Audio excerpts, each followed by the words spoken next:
Welcome to SVG-TV News for Monday, January 16, 2017. I am Jennifer Richardson with the details. The Otley Hall Shipyard Limited is now under new management with the aim of ensuring that workers get the salaries owed to them.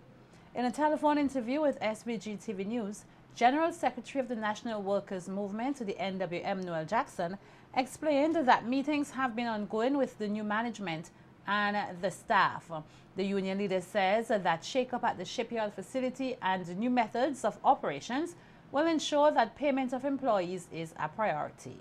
Management in place, and that new management has given a commitment to reorganize the shipyard in terms of approaches, in terms of labor relations, in terms of ensuring that workers are paid. We had a meeting on Thursday, and a commitment was given to eliminate all outstanding monies owed to the workers. I understand, subsequent to that meeting, that the new entity, in seeking to reorganize its finances, decided that they were going to get the monies to pay off all the fortnightly workers and pay the monthly workers during this week. Jackson, however, noted that some of the employees are not satisfied that the negotiation with the new management has been organized so that the fortnightly workers get paid before the monthly workers. He, however, believes that this payment matter will be ironed out before the end of the week. My understanding is that the workers said that no, everybody must be paid at the same time. So they were not willing to receive the 2.5 fortnights until the monthly workers are paid. That is the current situation. We are confident, based on the discussions we have had with the new leadership, that this matter is going to be resolved this week, and we then would have to look forward to the new ideas that are going to be injected into the company to ensure that it can pay its workers and that it can be a going concern.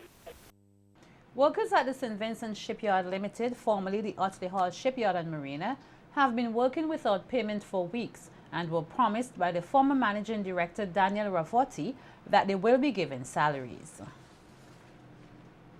Additionally, the NWM General Secretary said that he was extremely concerned that the non-payment of workers at the St. Vincent Shipyard Limited could have become volatile. We did not want that to happen. We don't think it was in the interest of anyone, any group, to have a situation where violence is used to solve your issues. But, to be truthful, the atmosphere that was created by the non-payment of wages was very of serious concern to us. Our objective really was to work towards ensuring that the project could work, to continue to offer Vincentians employment, to offer the families of the employees sustenance. And I think we are getting there, despite all the criticism, despite all the things that have been said. With more than 3 decades of providing social security services in St. Vincent and the Grenadines, members of staff of the National Insurance Services gathered on Saturday evening, January 14th, for a celebratory dinner and award ceremony, where they bid farewell to long-serving Executive Director Reginald Thomas. Nolisha Miller has more in this report. Farewell to long-serving Executive Director Reginald Thomas was the highlight of the National Insurance Services dinner and award ceremony hosted on Saturday evening at the Spring Estate. Thomas began his tenure with the organization when it was known as the National Problem Fund, which later became the NIS. Commending the NIS and more specifically the outgoing Executive Director for his sometimes stern leadership and constant teachings on ways that the government can be prudent, Minister of Economic Planning Camilo Gonzalez noted that his expectations for the NIS continued growth and expansion will remain intact even as Thomas departs. We expect that on this 30-year bedrock of success, the NIS will continue to grow, will continue to expand, will continue to invest citizens' money wisely, and will continue to be such a critical cornerstone of growth, of development, and of future success in St. Vincent and the Grenadines. So if you still have your wine glass, I think we should raise a glass in a toast and say, long live the National Insurance Services of St. Vincent and the Grenadines. Noting that Thomas' departure will leave a void, the Minister of Social Development, Frederick Stevenson, said he hopes that the next executive director has already mapped out his plans to continue to take the NIS on a forward path. Leaders would come and leaders would go.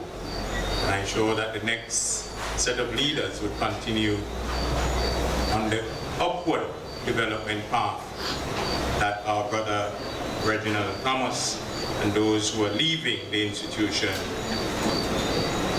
have started.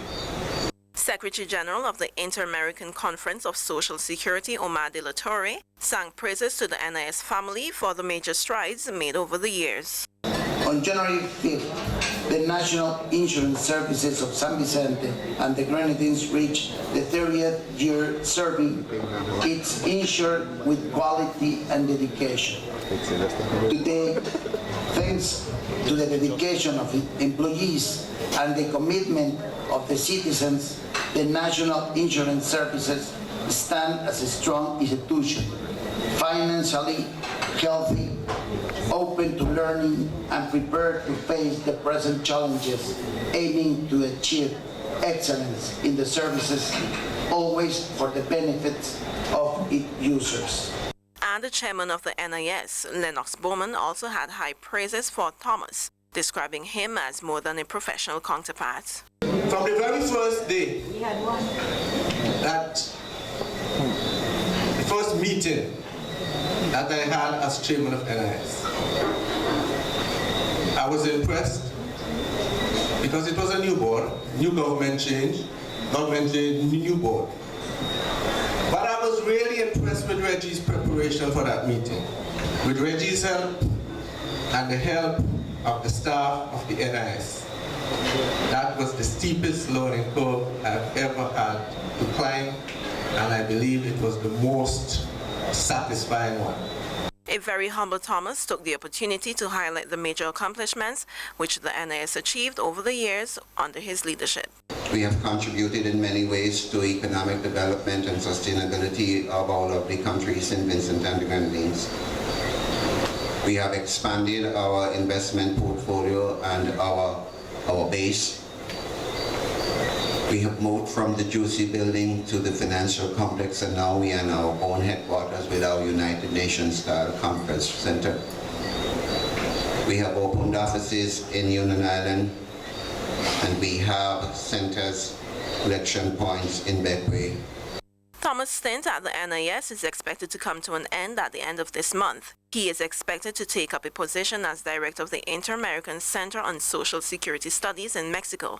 It has also been reported that Stuart Haynes, chartered financial analyst and actuary, will take up the position of executive director of the NIS. Nolisha Miller, The Evening News. The constituency of South Windward is set to see further developments this year. At the NIS Awards ceremony, Social Development Minister and Area Representative Frederick Stevenson said one of his major focus for 2017 will be directed to the development of skills for males in the constituency, adding that it is his intention to implement a pilot project which will look at poultry production. Getting a greater emphasis of the Ministry of Social Development. I have to do a lot more to ensure that the young boys are off the streets and gainfully employed. And so this year, in the first quarter, it is my intention to start a very significant pilot project in this constituency in Baibu for about 30 young males to be gainfully employed in poultry production, meat birds and eggs, and also in vegetable production. Minister Stevenson said the project will target mainly the young men in the area. a generous benefactor, have given us and the ministry about 5 acres of land, free of cost, to start this very important project, because we have to ensure the young girls are going off to university, the young women are going off to university and coming back and gaining great employment opportunities, while the young boys stay on the block. I want to see them off the blocks and being gainfully employed and getting many of them out of the hills.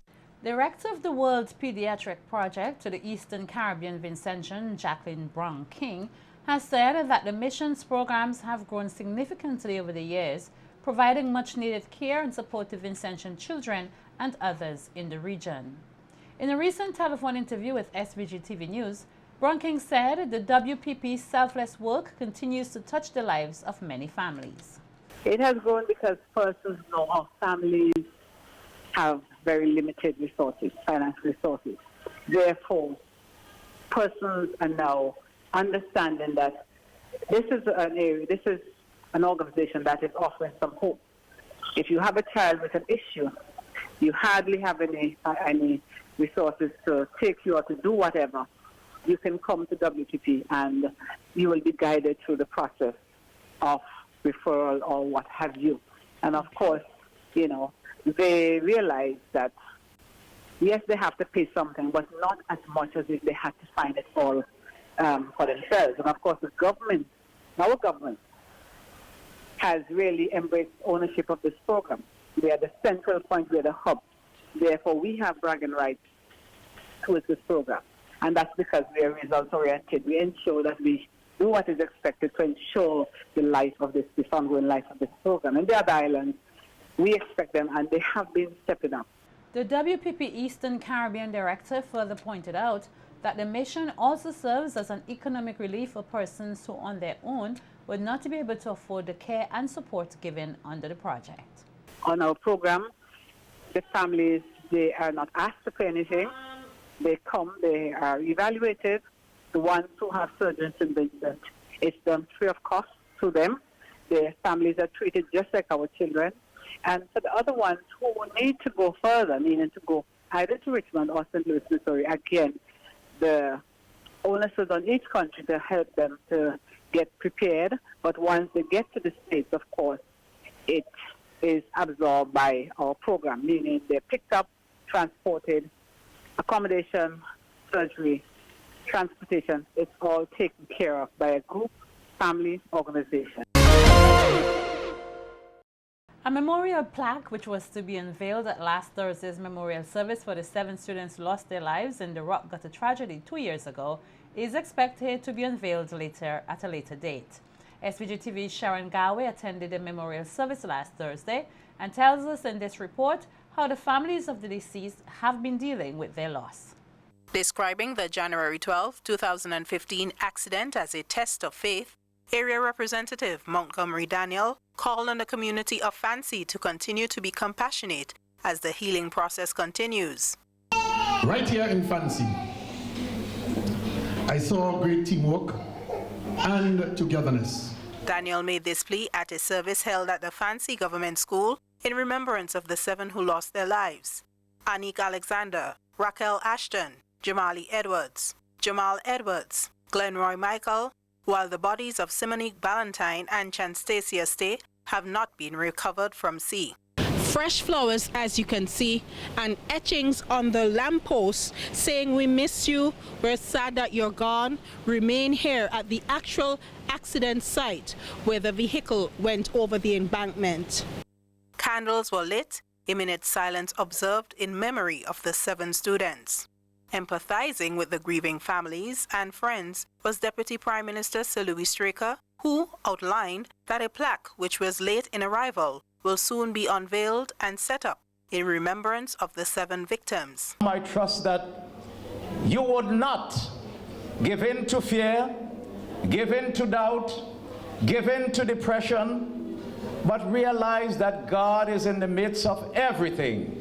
And he who has brought you through these past 2 years would carry you through for the years to come.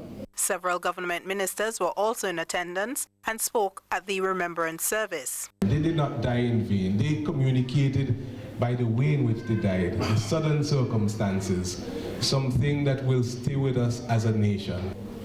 At this time, as a community, we need to be supportive of each other. We need to lend a helping hand. We need to love each other a little more. Tributes were made by the victims' families. Every day I wish it didn't happen when the angels came and took you to heaven. She was a beauty in all her splendor, so my heart will remain rich forever. We also took the opportunity to speak with survivors and one relative who outlined how they have been coping. Sometimes I still remember about the accident, but I don't really study it no more and thing. But it does flashback. Anytime like when I pass rock gutter, it does flashback. Oh, there is no pain that Jesus can't feel, no hurt that he cannot heal. In every situation, just trust him and everything will work out in his time for our good.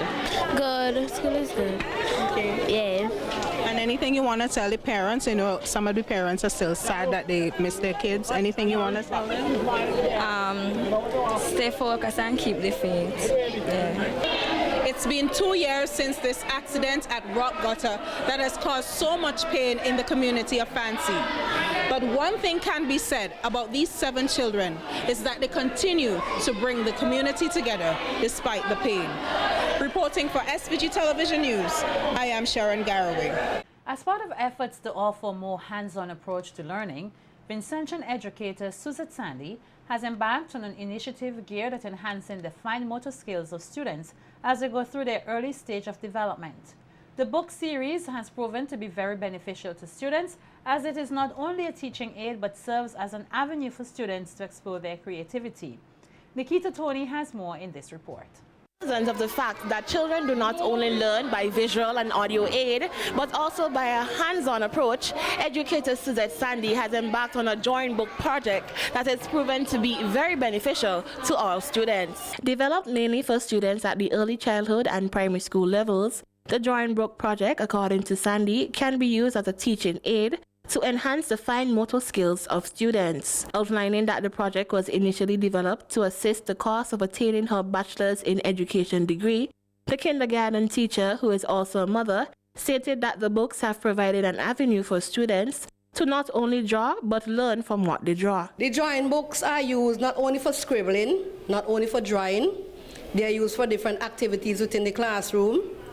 The use of the drawing books in my classroom is used in such a way that, for example, if a concept is being taught in the classroom, for example, if we teach the letter A sound, what we do, we instruct the students to draw something that was being taught in the classroom or draw something from their previous knowledge.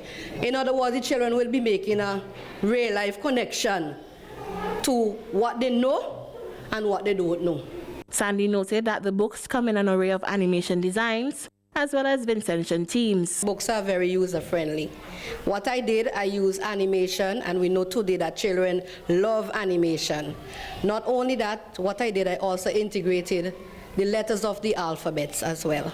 Ranges from Dora, Peppa Pig, Mickey Mouse, Smurf, you name it, I have it. The drawing books has a lot of leaves. 24 pages inside of them.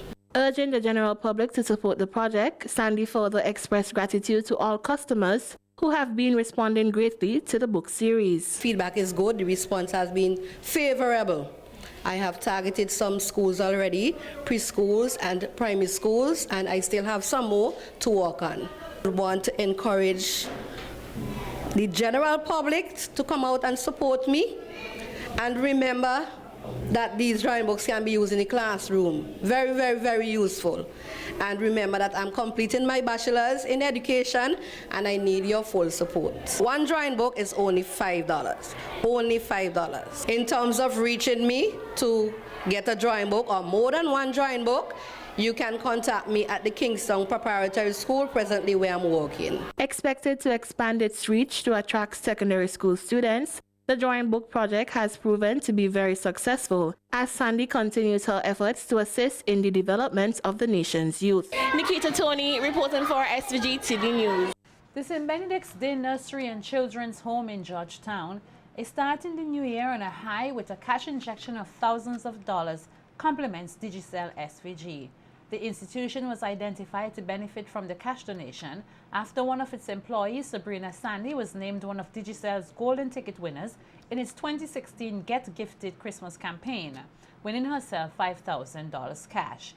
Sandy said, having been employed with the St. Benedict's Day Nursery for more than 4 years and knowing the needs of the institution, she saw it more than fitting to donate the majority of the cash to the home, which serves as a safe haven for many children across St. Vincent and the Grenadines.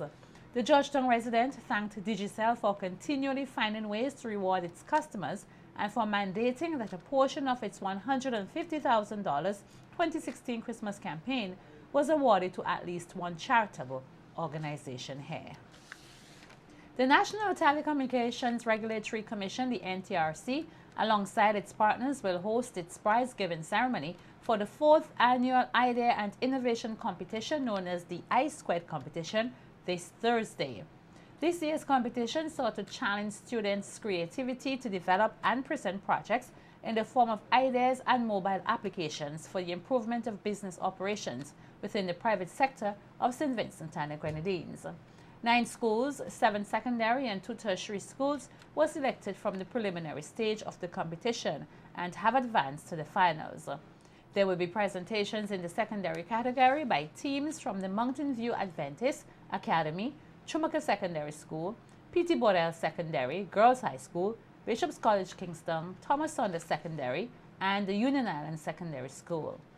In the tertiary schools category, there will be presentations by teams from the St. Vincent and the Grenadines Community College, Division of Arts, Science and General Studies, and the St. Vincent and the Grenadines Community College, Division of Teacher Education.